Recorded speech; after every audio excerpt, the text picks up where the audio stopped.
Hubo un tiempo en el que los centauros cabalgaban entre las montañas de Tesalia, recorrían incansables las laderas del monte Pelión y se ocultaban al atardecer para descansar en sus cuevas.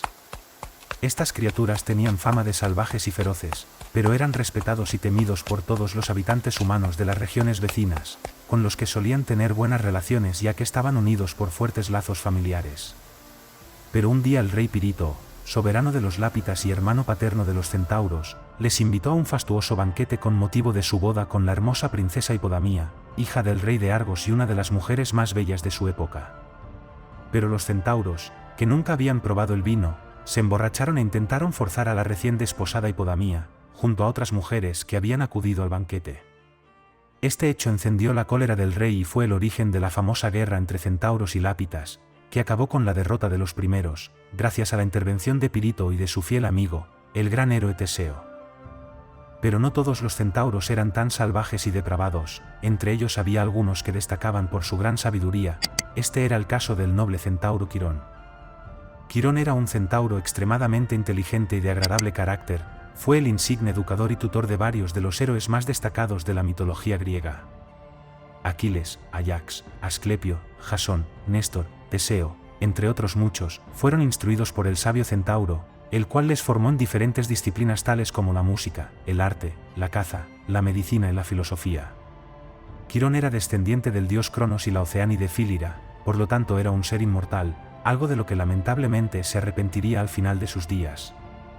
El nacimiento de Quirón estuvo acompañado de grandes acontecimientos. Estos tuvieron lugar cuando Cronos, que estaba buscando desesperadamente a su hijo Zeus por todas las tierras de la Hélade, con el objetivo de acabar con él, se detuvo a descansar en una isla de Tracia. Allí, en las orillas de un arroyo, Cronos se encontró con la oceánide Fílira, hermosa ninfa de las aguas cuya belleza lo cautivó de tal manera, que lo embargó un deseo irrefrenable hacia la hermosa joven. Entonces, empujado por su irresistible deseo, se dispuso a consumarlo inmediatamente dado que la oceánide también se sentía fuertemente atraída por la poderosa deidad.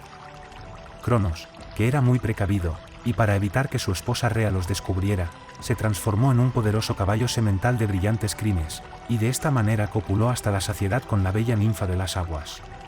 Sin embargo, Rea los descubrió y Cronos se apresuró a huir muy lejos para escapar de su furia. Fílira también escapó terriblemente asustada, hacia las laderas del monte Pelión, donde finalmente dio a luz al centauro Quirón. Para su sorpresa, el ser recién nacido tenía un terrible aspecto, del ombligo hacia arriba era una figura divina, pero la parte inferior era la de un caballo. Posteriormente Fílira, completamente horrorizada por la criatura que había engendrado su devaneo con el dios Cronos, pidió a los dioses del Olimpo ser transformada en una planta. Los dioses le concedieron su deseo y Fílira fue convertida en un árbol de tilo, tal y como ella deseaba. Sin embargo, algunos afirman que cuando Cronos se transformó en un poderoso caballo semental, la ninfa de las aguas también se metamorfoseó en una hermosa yegua, de pelo oscuro en sus robustas crines, y recibió regocijada el cálido abrazo de Cronos, pero la diosa Rea los descubrió al instante, y entonces estos huyeron juntos al galope en dirección a las montañas de Tesalia. Este fue el accidentado nacimiento del centauro Quirón. Quirón participó en innumerables episodios mitológicos, educó a los que serían los más grandes héroes de toda la historia de la antigua Grecia, aquellos que fueron protagonistas de gloriosas gestas así como de grandes tragedias. Uno de estos innumerables episodios en los que Quirón participó, daría lugar al nacimiento del héroe más afamado de toda la historia griega, el poderoso Aquiles, el enfurecido destructor de Troya. Todo comenzó cuando uno de sus alumnos llamado Peleo se enamoró de una bella nereida llamada Tetis. Peleo era el hijo y heredero de los reyes Eaco y Endeide, soberanos de la isla Egina, donde habitaban los temibles guerreros llamados Mirmidones, descendientes lejanos del dios Zeus. En una ocasión, mientras Peleo se encontraba cazando, se tropezó con la nereida Tetis y al instante se enamoró de ella. Entonces acudió a su maestro Quirón para pedirle consejo acerca de la mejor forma de seducirla, ya que como todas las nereidas, podía cambiar de forma instantáneamente a su antojo. Entonces Quirón le recomendó que una vez que la tuviera a su alcance, la atrapara y no la soltase bajo ningún concepto.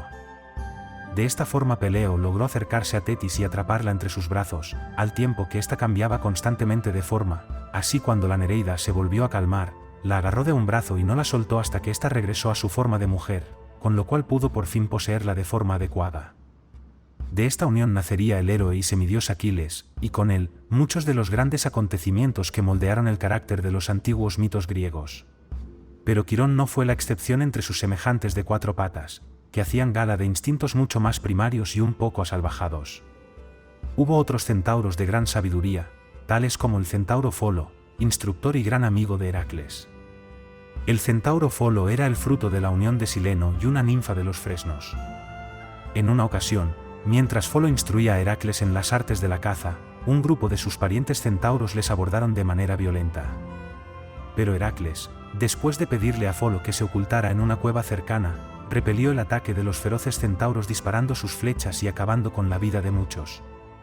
Una vez finalizado el incidente, Folo se dispuso a enterrar a sus congéneres fallecidos, y al extraer la flecha clavada en uno de los cuerpos, se preguntó cómo era posible que una cosa tan pequeña hubiera acabado con la vida de tan poderosa criatura.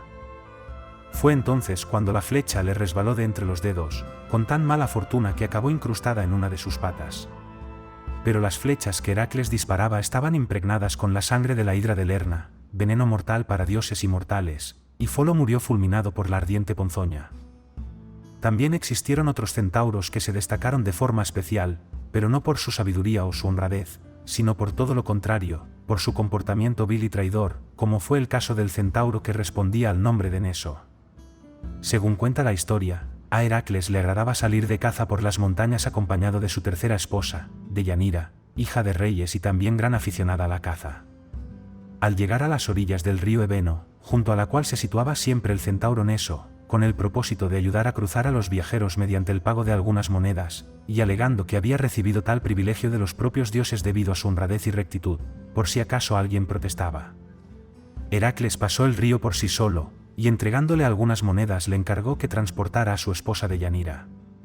Pero Neso, en un acceso de irrefrenable lujuria, aprovechó la ocasión para intentar forzarla, por lo que Deyanira comenzó a gritar asustada y desesperada. Heracles, que observaba lo que ocurría desde la otra orilla, empuñó su arco y disparó una de sus flechas envenenadas, la cual impactó en el pecho de Neso.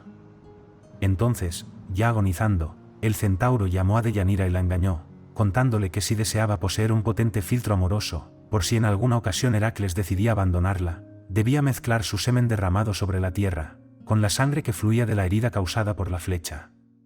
Deyanira creyó en las palabras del centauro y guardó un poco del veneno.